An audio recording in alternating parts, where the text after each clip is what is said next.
Hello दोस्तों, आप लोगों का स्वागत है हमारे इस यूट्यूब चैनल पे।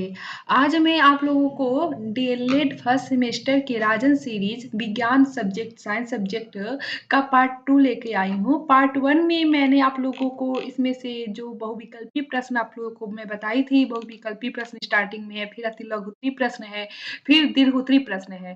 तो मैं पार्ट 1 में आप लोगों को बहुविकल्पी प्रश्न ऑब्जेक्टिव क्वेश्चन के 1 से लेके मैं आप लोगों को 52 की 53 तक मैं आपको क्वेश्चन सॉल्व करा चुकी थी। मैं आप लोग को इसमें दिखाई भी थी कि आंसर देखिए, आप राजन सीरीज जब मार्केट से लेंगे तो उसमें आंसर दिए रहेंगे, लेकिन कुछ कुछ क्वेश्चन ऐसे हैं जिसमें आंसर गलत दिए हुए हैं, मिसप्रिंट है। तो आप अगर इस वीडियो को देख रहे हैं तो आप सही क्वेश्चन के सही आंसर जान सकते हैं। तो मैं आपको फर्स्ट वीडियो आप नहीं अगर देखे हैं तो आप मैं इस वीडियो के डिस्क्रिप्शन बॉक्स में उसका लिंक दे दूंगी, आप जाके उस पर क्लिक करके देख सकते हैं। 54 तक मैं आप लोगों को पार्ट 1 में पढ़ा चुकी हूँ और हर एक क्वेश्चन को मैं एक्सप्लेन भी की हूँ कि कैसे क्या चीज़ होती हैं, आपको सिर्फ आंसर ही नहीं मैं बताई हूँ।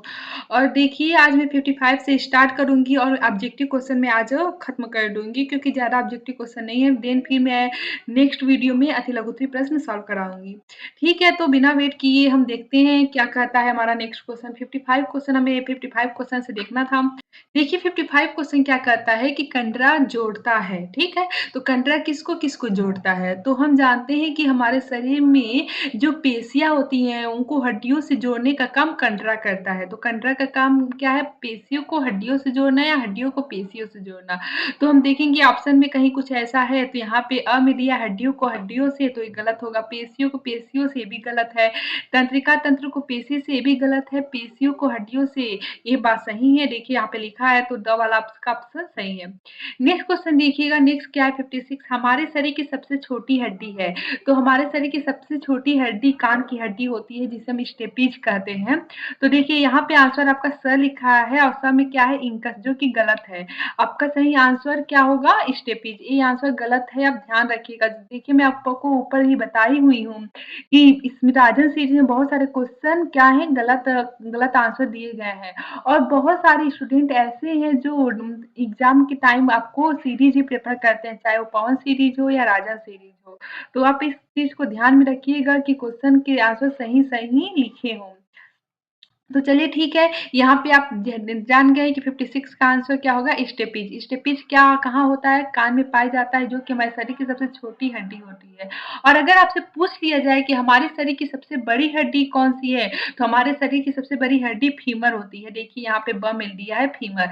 ये कहाँ पाया जाता है अगर पूछ लिया गया, तो फीमर जांघ पे पाया जाता है, जांघ की हड्डी को फीमर कहते हैं। Okay done. चलिए नेक्स्ट क्वेश्चन देखते हैं। नेक्स्ट क्वेश्चन क्या कह रहा है 57 नंबर का?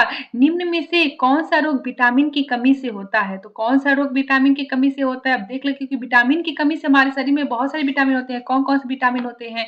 ए होता है, बी होता है। आप चाहें तो लिख सकते हैं कौन-कौन से विटामिन होते हैं हमारे शरीर में। मैं यहाँ पे लिख देती हूँ। ई होता है, बी होता है, सी होता है, डी होता है, ई होता है, के होता है, ठीक?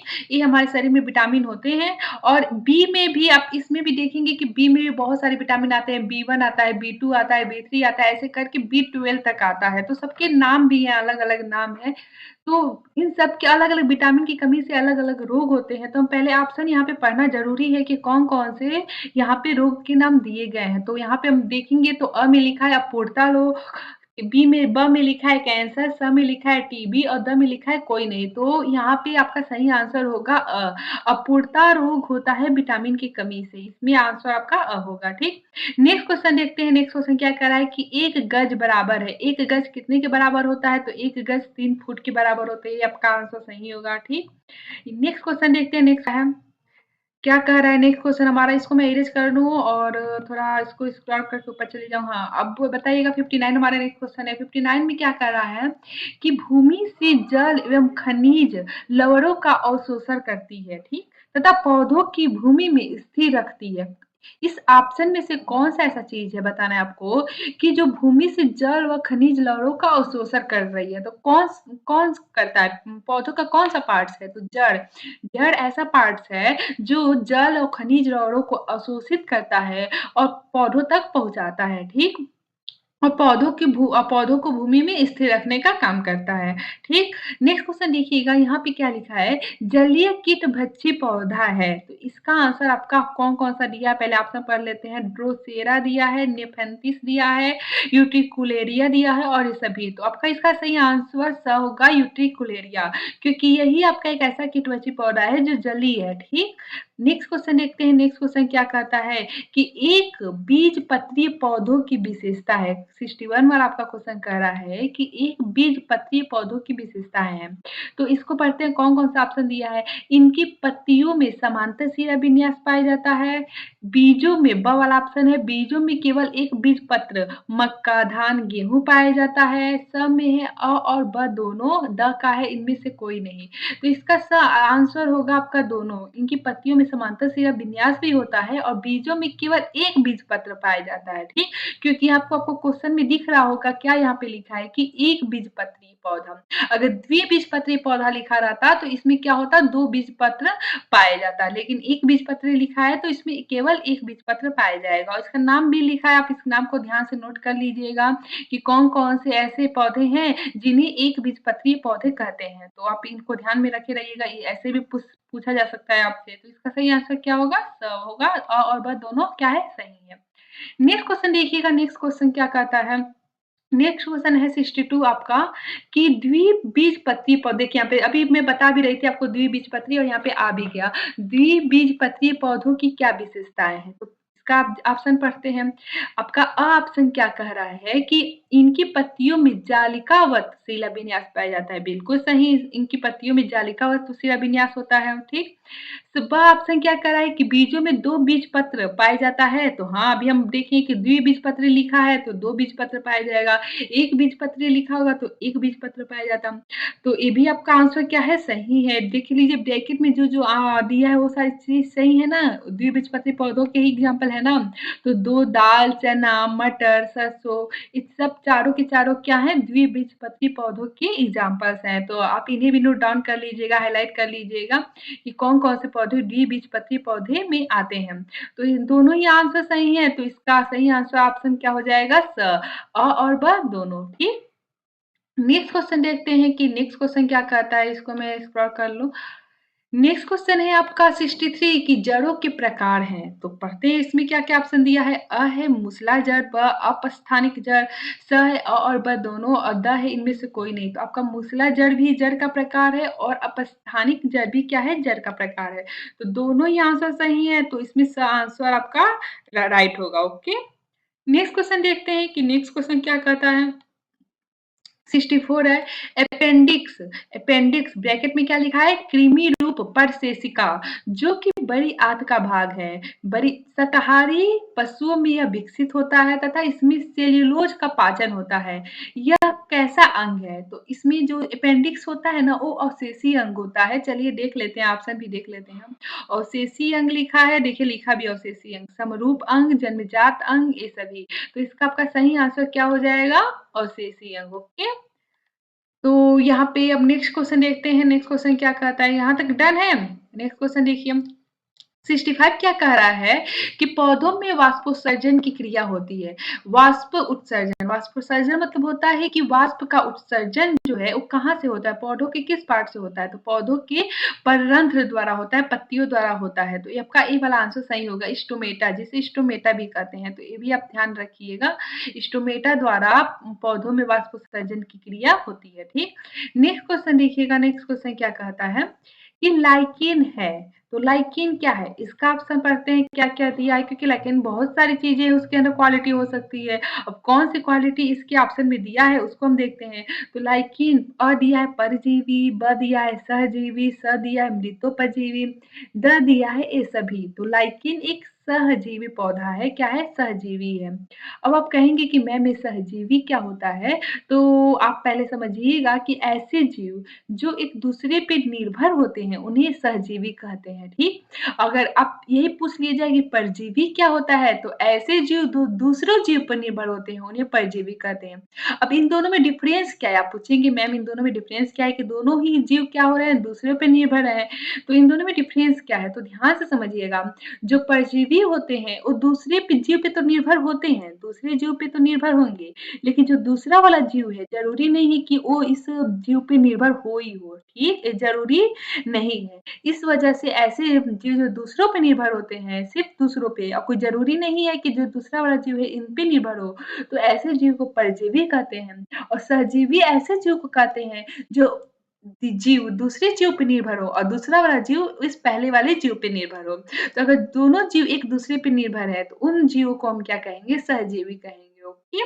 तो यहाँ पे लाइकेन क्या है आपका? सहजीवी है, ठीक? यहाँ तक समझ में आया? नेक्स्ट क्वेश्चन देखते हैं, नेक्स्ट क्वेश्चन क्या कह रहा है?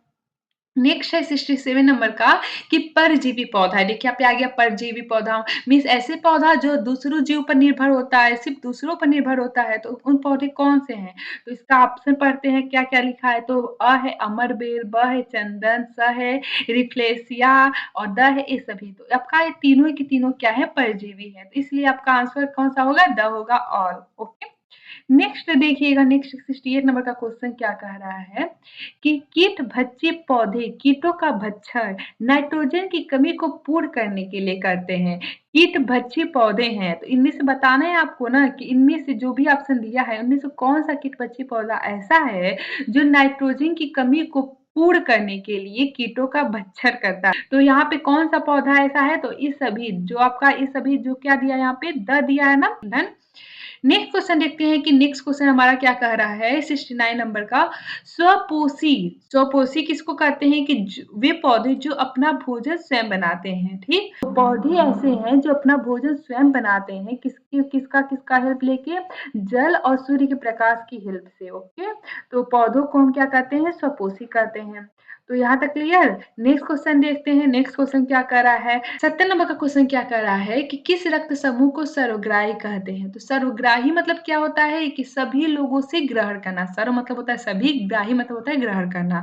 तो कौन सा ब्लड ग्रुप वाला मनुष्य है जो अब सर्वग्राही होता है मतलब सभी प्रकार के किसी भी ब्लड ग्रुप को क्या कर सकता है? एक्सेप्ट कर सकता है। तो हम सर्वग्राही को आप इंग्लिश में एक्सेप्टर भी कहते हैं। तो एबी जिस मनुष्य का ब्लड ग्रुप एबी होता है ना, वो किसी भी ब्लड ग्रुप को क्या कर सकता है? एक्सेप्ट कर सकता है। जैसे अगर कोई किसी मनुष्य का ब्लड ग्रुप एबी है, ठीक?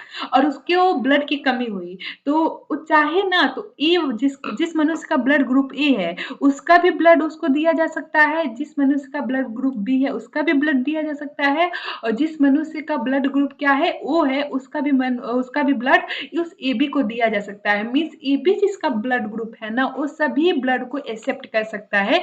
इसी वजह से जो एबी ब्लड ग्रुप है, उसको सर्वग्राही कहते हैं, ठीक? एक आपसे देखें तो इसका आंसर क्या होगा? ऑप्शन सही होगा। एक क्वेश्चन आपसे पूछा जाता है कि किस रक्त समूह को सर्वदाता कहते हैं? सर्व मतलब होता है सभी को, दाता मतलब देने वाला। मतलब कौन-सा ब्लड ग्रुप ऐसा होता है जो सभी को अपना ब्लड दे सकता है, ठीक? सर्वग्राही मतलब क्या होता है? सभी से अपना ब्लड ले सकता है। सर्वदाता मीन्स क्या होता है? सभी को अपना ब्लड दे सकता है। तो कौन-सा है? तो ओ, ठीक? ओ ऐसा ब्लड ग्रुप है जो ए वाले मनुष्य को भी दिया जा सकता है, एबी वाले मनुष्य को भी दिया जा सकता है और बी वाले मनुष्य को भी दिया जा सकता है। इसलिए ओ को हम क्या कहते हैं? सर्वदाता। अगर हम चाहें जैसे कोई मनुष्य जिसका ब्लड ग्रुप ए है और उसको हम क्या जैसे ए ब्लड ग्रुप है, ठीक? और हम उसको बी वाले मनुष्य का जिस मनुष्य का ब्लड ग्रुप बी है, उसका हम ब्लड दें तो अगर बी ए को अपना ब्लड दे रहा है ना, तो नहीं ऐसा पॉसिबल ही नहीं है कि बी ए को दोनों क्या होगा ए या तो को के शरीर में डिस्टर्बेंस हो जाएगी, वो एक्सेप्ट ही नहीं करेगा। इसलिए क्या है हम सिर्फ़ ए को या तो एक ब्लड ए जिस मनुष्य का ब्लड ग्रुप ए है, उसका ब्लड दे सकते हैं या जिस मनुष्य का ब्लड ग्रुप ओ है, उसका ब्लड दिया जा सकता है, ठीक? तो इसी वजह से ओ को क्या कहते हैं? सर्वदाता कहते हैं और एबी को क्या कहते हैं? सर्वग्राही कहते हैं। इस चीज़ को ध्यान में रखिएगा, ठीक? क्योंकि क्वेश्चन भी आपसे पूछा जा सकता है। जब 2024 में क्वेश्चन ऐसा पूछा गया आप लोगों से तो भी क्वेश्चन पूछा जा सकता है। नेक्स्ट देखिएगा नेक्स्ट क्वेश्चन क्या कर रहा है 71 हमारे शरीर की सबसे बड़ी हड्डी है। देखिए अभी मैं आपसे को जस्ट ऊपर बताई हूँ कि सबसे छोटी हड्डी दिया था तो मैं बताई थी वहाँ पे। स्टेपेज क्या होता है? हमारे शरीर की सबसे छोटी हड्डी होती है जहाँ कहाँ पाई जाती है? कान में पाई जाती है और सबसे बड़ी हड्डी भी मैं वहाँ पे बताई थी आपको सबसे बड़ी हड्डी कौन-सी होती है? फीमर होती है। जो कहाँ पाई जाती है? जाँघ में पाई जाती है। तो इसका सही आंसर क्या होगा? ब होगा क्योंकि यहाँ पे क्या पूछा है? सबसे बड़ी हड्डी पूछा है। ठीक, यहाँ तक डन। नेक्स्ट क्वेश्चन देखते हैं, नेक्स्ट क्वेश्चन क्या कहता है 72 नंबर का कि हमारे शरीर में के किन अंगों में लसिका कोशिकाएँ बनती हैं? तो किस अंग में लसिका कोशिकाएँ बनती हैं? तो यक तिल्ली में बनती हैं, देखते हैं ऑप्शन में है यकृत है, अग्न्याशय है, तिल्ली। देखिए दिया है ना तिल्ली, तो आपका सही आंसर क्या होगा? तिल्ली। तिल्ली में हमारी लसिका कोशिकाएँ बनती हैं। नेक्स्ट क्वेश्चन देखते हैं, नेक्स्ट क्वेश्चन क्या कहता है कि वयस्क मानव में हड्डियों की संख्या है। तो वयस्क हमारे मनुष्य में कितनी हड्डियों की संख्या होती है? देखिए कितना ईज़ी सा क्वेश्चन पूछा है तो सभी लोग कर लेंगे 206 हड्डियाँ होती हैं। तो इसका सही आंसर क्या है? 206 ऑप्शन सही हो जाएगा, ठीक? नेक्स्ट क्वेश्चन क्या लिखा है कि निम्न में से कौन-सा जल में घुलनशील विटामिन है? तो जल में घुलनशील विटामिन कौन-कौन से होते हैं? बी और सी। अभी मैं आप लोग को बताई हूँ कि हमारे शरीर में कौन-कौन से विटामिन होते हैं। ए होता है, बी होता है, सी होता है, डी होता है, ई होता है, के होता है ना? जिसमें से बी और सी क्या होते हैं? जल में घुलनशील विटामिन होते हैं, ठीक? और अगर आपसे पूछ लिया जाए कि वसा में घुलनशील विटामिन कौन-कौन से हैं? तो वसा में घुलनशील विटामिन ए होता है, डी होता है, ई होता है, के होता है, ठीक? तो आप इसको ध्यान में रखिएगा कि जो जल में घुलनशील विटामिन है वो कौन-कौन से हैं? बी है और सी है, ठीक? इसको मैं नेक्स्ट लाइन में लिख देती हूँ, जल में घुलनशील विटामिन बी है और सी है और वसा में घुलनशील आपसे विटामिन पूछ लिया, तो आप क्या लिखेंगी? KEDA। आप चाहें तो ऐसे याद रख सकते हैं, केड़ा यानी कीड़ा, कीड़ा। कीड़ा क्या होता है? जल में घुलता है? नहीं ना घुलता है। तो अगर जल में नहीं घुलता है तो हम बोल सकते हैं कि वसा में घुलनशील विटामिन 2 ही विटामिन होते हैं, या तो जल में घुलनशील होता है या वसा में घुलनशील होता है। तो कीड़ा तो जल में घुलेगा नहीं, इस वजह से हम वसा याद करने का ट्रिक है सिर्फ, वसा में घुलनशील विटामिन बोल सकते हैं कीड़ा को, तो यानी KEDA कीड़ा, कीड़ा, ठीक? तो ये जो 4 विटामिन है वो वसा में घुलनशील विटामिन है और जो BC है वो क्या है? जल में घुलनशील विटामिन है। BC को आप ऐसे भी याद रख सकते हैं, आप जानते हैं हमारे ब्लड ग्रुप में हमारे ब्लड में क्या होता है? WBC होता है ना? व्हाइट ब्लड से ठीक श्वेत रक्त कणिका। तो यहाँ से हम याद रख सकते हैं इस ट्रिक के द्वारा कि W से हम वाटर मान लेते हैं, वाटर मीन्स जल और जल में घुलनशील विटामिन कौन-कौन से हैं? BC, B और C, ठीक? तो एक ट्रिक है, आप ऐसे याद रख सकते हैं इस चीज़ों को, ठीक है? तो इसको मैं इरेज़ कर देती हूँ। अगर आपको ये चीज़ें समझ में आ रही है, क्वेश्चन हर एक क्वेश्चन के आंसर सही से समझ में आ रहे हैं, तो प्लीज़ आपसे रिक्वेस्ट है कि चैनल को सब्सक्राइब करें और अधिक से अधिक लोगों के पास शेयर करें, ताकि उनके पास जो राजन सीरीज़ के क्वेश्चन हैं, उसके सही-सही आंसर उनके पास पहुँच सके और विथ एक्सप्लेनेशन, ओके? चलिए नेक्स्ट क्वेश्चन देखते हैं, नेक्स्ट क्वेश्चन क्या कहता है? 74 है। कितने क्वेश्चन हैं यहाँ पे आपके? 95 क्वेश्चन हैं, ठीक? आज मैं इसे खत्म करा दूँगी आप लोगों को, ओके? नेक्स्ट वीडियो में मैं आप लोगों का तिलकुटी प्रश्न कराऊँगी। तो यहाँ पे नेक्स्ट क्वेश्चन हम लोग किस क्वेश्चन पे थे? या ये तो हो गया था, जल में घुलनशील विटामिन पूछा है, तो जल में कौन-कौन से होते हैं? WBC से मैं याद कराई थी, वाटर से BC। तो BC यहाँ पे दिया है ना, तो ये वाला आंसर सही हो जाएगा आपका। नेक्स्ट क्वेश्चन क्या कहता है 75 वाला कि निम्न में से देखिए पूछ भी लिया, वसा में घुलनशील विटामिन कौन से हैं? तो वसा में घुलनशील विटामिन कौन-सा है? कौन-सा है वसा में घुलनशील विटामिन? तो मैं केड़ा से याद कराई थी ना, कीड़ा। तो कीड़ा यानी केड़ा, केड़ा मतलब KEDA। तो कहीं लिखा है क्या? किस ऑप्शन में? बताइए जल्दी। तो आपका अ वाला ऑप्शन देखिए यहाँ पे लिखा है, तो ये वाला सही है। अगर नेक्स्ट देखते हैं, नेक्स्ट क्वेश्चन क्या कहता है?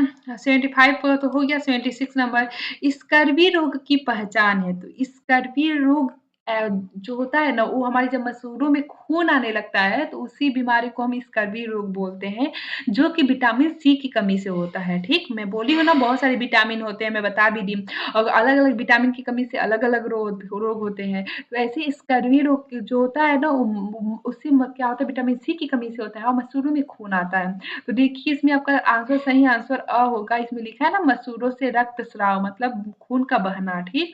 तो इसका सही आंसर ये हो जाएगा।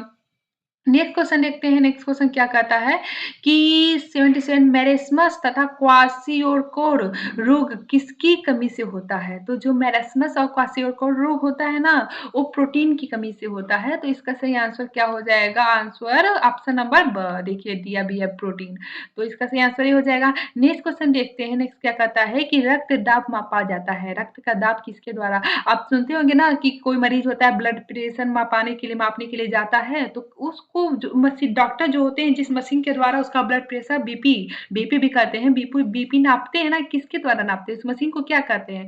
तो उस मशीन को स्फिग्नोमैनोमीटर कहते हैं। क्या कहते हैं? स्फिग्नोमैनोमीटर। इसका सही आंसर देखिए यहाँ पे द में दिया है, स्फिग्नोमैनोमीटर। तो रक्तदाब या बीपी आप बहुत लोग जानते हैं, ब्लड प्रेशर, ठीक। नेक्स्ट क्वेश्चन देखते हैं, किस रक्त समूह को सर्वदाता, देखिए अभी मैं आपको जस्ट ऊपर बताई हूँ सर्वदाता, वहां पे क्या दिया था? सर्वग्राही दिया था, यहाँ पे सर्वदाता है। तो सर्वदाता की मतलब क्या होता है कि ऐसा ब्लड ग्रुप वाला व्यक्ति जो अपना ब्लड सभी को दे सके, दाता मतलब सभी को दे सके। तो दाता कौन है? डोनर कौन है? तो ओ है। कौन सा है? जिसका ब्लड ग्रुप ओ है। आप ऐसे याद रख सकते हैं, सर्वदाता को हम डोनर भी कहते हैं, ब्लड डोनर। तो डोनर मतलब ओ आ रहा है ना, डोनर, तो ओ से आप याद रख सकते हैं डोनर कौन है? डोनर कौन है? तो ओ वाला है, ठीक। नेक्स्ट क्वेश्चन देखिएगा, नेक्स्ट क्वेश्चन क्या कहता है, उपापचय क्रिया कितने प्रकार की होती है? तो उपापचय की क्रिया कितने प्रकार की होती है? 2 प्रकार की होती है। नेक्स्ट क्वेश्चन क्या है कि वायु है, तो वायु क्या है? ऑप्शन देखते हैं क्या क्या कह रहा है। विषमांगी मिश्रण है, शुद्ध पदार्थ है, यौगिक है, समांगी मिश्रण है। तो इसका सही आंसर होगा आपका क्या होता है? विषमांगी मिश्रण होता है। क्यों? क्योंकि हम जानते हैं वायु में नाइट्रोजन, ऑक्सीजन ये तो पदार्थ पाए ही जाते हैं, एक निश्चित मात्रा में पाए जाते हैं। आपका हर एक का परसेंटेज भी दिया हम लोग को मालूम है। लेकिन वायु में आपको कुछ प्रदूषण भी पाए जाते हैं, धूल के कण भी पाए जाते हैं, तो क्या उनकी मात्रा का कोई लिमिट है क्या? कि इतनी ही धूल पाएँगे, 70% 50% धूल के कण पाए जाएँगे, 20% प्रदूषण, नहीं ना। प्रदूषण की मात्रा घटती बढ़ती रहती है, धूल के कण घटते बढ़ते रहते हैं। इस वजह से हम वायु को क्या कहते हैं? विषमांगी मिश्रण कहते हैं। नेक्स्ट क्वेश्चन देखते हैं, नेक्स्ट क्वेश्चन क्या कहता है कि निम्न में से उभयचर प्राणी है। तो उभयचर मतलब क्या होता है कि जो जल और थल दोनों पे रह लेते हैं, उनको क्या कहते हैं? उभयचर प्राणी कहते हैं। तो उभयचर प्राणी कौन है? इसमें से ऑप्शन में से हम देखें कौन कौन सा दिया है। खरगोश तो नहीं है, ये नहीं होगा। चूहा ये भी नहीं है। कछुआ, हाँ कछुआ है। कछुआ जल और थल दोनों में रह सकता है, ठीक। नेक्स्ट क्वेश्चन देखते हैं कि निम्न में से कौन सा मछली का अनुकूलन अंग नहीं है? तो धारा रेखित शरीर नहीं, ये तो है, ध्यान रखिएगा, नहीं है पूछा है। तो धारा रेखित शरीर तो होता है मछली में, गलफड़ा भी होता है, पंख भी होता है, फेफड़ा नहीं होता है, लेकिन इसमें पूछा था कि कौन सा नहीं है, इसलिए आपका सही आंसर द होगा, ओके। नेक्स्ट क्वेश्चन देखते हैं, नेक्स्ट क्वेश्चन क्या कहता है कि एपी कल्चर है। तो एपी कल्चर किसको कहते हैं? तो मधुमक्खियों का पालन होता है ना, तो मधुमक्खियों के पालन को ही ना हम एपी कल्चर कहते हैं, ठीक। तो आपका इसका सही आंसर क्या होगा? मधुमक्खी पालन वाला सही होगा। नेक्स्ट क्वेश्चन देखते हैं कि नेक्स्ट क्वेश्चन क्या कहता है कि मानव कपाल में हड्डियों की संख्या कितनी होती है? तो मानव कपाल में जो हड्डियों की संख्या होती है ना, वो 8 होती है। तो इसका सही आंसर क्या हो जाएगा? 8, ठीक। नेक्स्ट क्वेश्चन देखते हैं क्या कहता है, भोजन संचयन के लिए अपस्थानिक जल का रूपांतरण है। तो भोजन के संचय के लिए अपस्थानिक जल का रूपांतरण क्या क्या दिया है? तर्क रूप दिया है, पराभ स्तंभ दिया है, कंद गुच्छ दिया है, कुंभी रूप, तो कंद गुच्छ होगा, ठीक। भोजन के संचय के लिए अपस्थानिक जल का रूपांतरण क्या होता है? जड़ का, तो कंद गुच्छ होता है। नेक्स्ट क्वेश्चन देखिएगा, इसको मैं एडिट कर दूं। नेक्स्ट क्वेश्चन देखिएगा क्या कहता है, पत्तियों द्वारा कायिक प्रवर्धन होता है। तो पत्तियों द्वारा कायिक प्रवर्धन को हम क्या कहते हैं? तो ब्रायोफिलम में, ठीक। पत्तियों द्वारा कायिक प्रवर्धन किसमें होता है? तो पत्तियों द्वारा कायिक प्रवर्धन ब्रायोफिलम में होता है, ओके। तो इसका सही आंसर आपका अ हो जाएगा। नेक्स्ट क्वेश्चन देखते हैं, नेक्स्ट क्वेश्चन क्या कहता है 88 नंबर का कि कोण का मात्रक है। तो कोण का मात्रक क्या होता है? तो कोण का मात्रक रेडियन होता है। तो इसका क्या हो जाएगा? आपका सही आंसर द हो जाएगा, रेडियन। नेक्स्ट क्वेश्चन है, कौन सी घटना गुरुत्व का उदाहरण नहीं है? तो पढ़ते हैं कौन कौन सा ऑप्शन दिया है। तो पेड़ से पत्तों का गिरना। अब ध्यान रखिएगा, कोई भी चीज ऊंचाई से गिरता है तो वो गुरुत्व के कारण ही गिर पाता है, ठीक। अगर कोई चीज है ऊंचाई से नीचे की तरफ गिर रहा है तो गुरुत्व के कारण नहीं पाता। हम जानते हैं हम पृथ्वी के पास क्या है? गुरुत्वाकर्षण बल होता है, ठीक। गुरुत्वाकर्षण बल आप फिजिक्स में पढ़े होंगे, जी होता है इसका, जिसका मान 6.67 इंटू 10 टू पावर समथिंग होता है ना। तो अगर कोई चीज ऊपर से गिर रहा है तो हम क्या कहेंगे? गुरुत्व के कारण हो रहा है, ठीक। तो देखते हैं क्या क्या ऑप्शन में दिया हम। पेड़ से पत्तों का गिरना, तो पत्ते भी क्या है? ऊपर से गिर रहे हैं, तो यानी गुरुत्व के कारण है। उदाहरण है इसका, इसमें पूछा उदाहरण नहीं है, क्वेश्चन क्या है? नहीं है। तो अभी देखते हैं, ये तो सही है, गिरता है। उछाले गए बाल का धरती पे गिरना, बाल को हम जब उछालेंगे तो ऊपर तो जाएगा ही जाएगा, और जब ये धरती पे गिरेगा तो नीचे गिरता है, ऊपर से नीचे आ रहा है ना, तो ये भी गुरुत्व के कारण है। समतल पे गाड़ी का ढकेलना, समतल यानी कोई चीज़ प्लेन चीज़ है और उसपे गाड़ी है और उस गाड़ी को हम ढकेल रहे हैं, तो ड गाड़ी को ढकेलेंगे तो आगे की तरफ बढ़ेगा ना, या अगर हम पीछे से ढकेल रहे हैं तो आगे इधर की तरफ बढ़ेगा, ठीक? तो ये दाएँ या बाएँ बढ़ेगा अगर ढकेलेंगे तो, ऊपर नीचे तो नहीं ना आ रहा है, तो ये गुरुत्व का उदाहरण नहीं है, यानी इसका सही आंसर क्या होगा? स होगा। द देखिएगा क्या लिख रहा है, पहाड़ी से पत्थर का टूट कर नीचे की ओर रखना। देखिए, ये भी नीचे की ओर आ रहा है, तो जहाँ भी कोई चीज़ नीचे की तरफ गिर रहा हो, नीचे की ओर आ रहा हो, तो गुरुत्व का उदाहरण होता है। तो यहाँ पे आपका आंसर क्या होगा? स होगा, क्योंकि गुरुत्व का उदाहरण नहीं है और वही पूछा है। नेक्स्ट क्वेश्चन देखते हैं, नेक्स्ट क्वेश्चन क्या कहता है कि चने के बीज में 2 हल्के पीले रंग की संरचनाओं का नाम है। तो आप में चने के जो बीज में 2 हल्के पीले रंग की संरचनाएँ होती हैं ना, उनको बीजपत्र कहते हैं। तो सही आंसर क्या हो जाएगा? स हो जाएगा, बीजपत्र, ठीक। नेक्स्ट क्वेश्चन क्या कह रहा है कि मनुष्य के शरीर में पसलियों की कितनी संख्या होती है? तो ध्यान रखिएगा, यहाँ पे क्या पूछ रहा है आपसे, पसलियों की संख्या पूछ रहा है, ठीक? कितनी जोड़ी हैं, ठीक? जोड़ा, यानी सिर्फ अगर पसलियों की संख्या पूछता तो हम क्या बताते हैं, 24, 24, लेकिन जोड़ी पूछ रहा है ना, तो यहाँ पे जोड़ा कितने होते हैं, 12 होते हैं, ठीक। ध्यान रखिएगा इस चीज को। तो आपका सही आंसर क्या हो जाएगा, 12। तो 12 यहाँ पे दिया है, 24 नहीं दिया है, लेकिन अगर 24 दिया रहता और ऐसे पूछ लेता तो बहुत लोग गलती से क्या लगा देते, 24, जोड़ा नहीं ध्यान में देते। देखिए लास्ट में लिखा है, लेकिन यहाँ पे जोड़ी पूछा है ना, तो 12 सही होगा, ठीक। नेक्स्ट क्वेश्चन देखते हैं क्या कहता है कि मनुष्य की खोपड़ी में कितनी अस्थियाँ होती हैं? तो इसका सही आंसर क्या हो जाएगा, 28, 28 क्या होता है, अस्थियाँ होती हैं। नेक्स्ट क्वेश्चन क्या कर रहा है कि दौड़ने हेतु उपयुक्त अनुकूलित प्राणी है, तो इसमें कौन-सा आंसर सही होगा? एंटीलोप आपका इसका सही आंसर है। एंटीलोप ऐसा प्राणी है जो दौड़ने हेतु उपयुक्त अनुकूलित प्राणी है। नेक्स्ट क्वेश्चन देखते हैं क्या कहता है, दही को मथने द्वारा तीव्र गति से मथने से प्राप्त मक्खन को पृथक करने की विधि का नाम क्या है? मीन्स कि अगर हम दही को मथनी द्वारा मथ रहे हैं, तो किस विधि द्वारा जो मक्खन है वो दही से अलग होता है, तो उस विधि को हम क्या कहेंगे? तो उस विधि को हम क्या कहते हैं, अपकेंद्रण, ठीक। ध्यान रखिएगा, अगर कोई बल है वो अंदर की तरफ अंदर की तरफ लग रहा है तो उसे हम कहते हैं अभिकेंद्रीय। ध्यान रखिएगा, अगर कोई बल अंदर की तरफ लग रहा है तो उसको कहते हैं अभिकेंद्रीय बल, और अगर कोई बल बाहर की तरफ लग रहा है तो उसको हम क्या कहेंगे, अपकेंद्रण बल, ठीक। जब हम मथनी द्वारा मथते हैं ना, तो उसमें जो मक्खन है वो दोनों क्या होते हैं, घी और मक्खन दही जो होते हैं वो अलग हो जाते हैं, मक्खन और दही। तो ये अपकेंद्र, बाहर की तरफ बल लगता है इसमें, इसी वजह से अपकेंद्रण कहते हैं। आप ध्यान रखेंगे, आता है कि वॉशिंग मशीन में कौन सी विधि द्वारा कपड़े धुलते हैं, तो उसका भी आंसर अपकेंद्रण ही होता है, ठीक। तो समझ में आया। नेक्स्ट क्वेश्चन देखते हैं, नेक्स्ट क्वेश्चन क्या कह रहा है कि निम्न में से यौगिक है, किस कौन सा यौगिक है, कौन इसमें पदार्थ है, कौन ऐसा चीज है जो यौगिक है? तो जल, पीतल, सोना, चांदी। तो जल ऐसा है जो यौगिक है, ठीक, क्योंकि हम जानते हैं जल क्या होता है, H2O से बना हुआ, H2O होता है, हाइड्रोजन और ऑक्सीजन, और हाइड्रोजन कितने होते हैं, 2 होते हैं, और ऑक्सीजन 1 होता है। तो एक निश्चित मात्रा है ना हाइड्रोजन और ऑक्सीजन की, इसी वजह से हम जल को यौगिक कहते हैं, ठीक। तो देखिए हमारा ऑब्जेक्टिव क्वेश्चन खत्म हो गया, और सब जो आपको इम्पोर्टेंट चीजें थी जो आपको एक्सप्लेनेशन में की उसका, अब आपको अगर वीडियो अच्छे लगा हो तो लाइक लाइक करें और सब्सक्राइब करें, ठीक है। आज के लिए इतना ही, धन्यवाद।